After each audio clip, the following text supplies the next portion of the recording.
বন্ধুরা, আজকের গল্পের আসরে তোমাদের জন্য থাকছে গোপাল ভাঁড়ের রস ও চার চড়ন। মহারাজ কৃষ্ণচন্দ্র একদিন রাজসভায় এসে বললেন, আমি 1, 2, 3 করে 20 পর্যন্ত গুনব।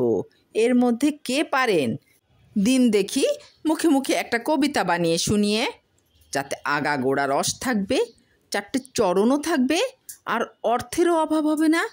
যিনি পারবেন তাকে 100 টাকা দেব।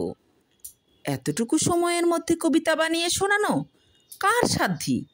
এ অসম্ভব মনে করে সকলে চুপ করে রইলেন। কিন্তু মহারাজ 1, 2, 3 করে যেই না গুনেছেন, অমনি গোপাল ভাঁড় দাঁড়িয়ে উঠে হাত জোর করে বললেন, মহারাজ, আমার কবিতা রচনা করা হয়ে গিয়েছে, শুনুন। ভাঁড়ারে ঢুকে বিকালে, খেয়েছে ক্ষীর বিড়ালে। এ কি কবিতা? রাজসভার লোকেরা গোপালের কবিতা শুনে হো হো করে হেসে উঠলেন।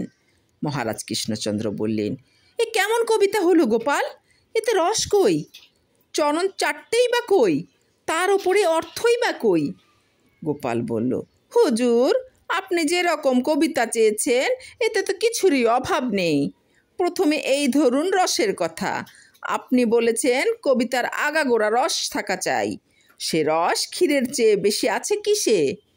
আমার কবিতায় সেই ক্ষীরের কথাই তো রয়েছে। তারপর চরণ, বিড়ালের চরণ যে 4টে তা কে না জানে? সে বিড়ালের কথাও তো আমার কবিতায় আছে। বাকি রইল অর্থ।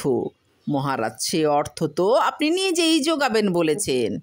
আপনার সেই 100 টাকা দেওয়া হলেই এতে অর্থের অভাব হবে না। সবই তো আপনার দয়া।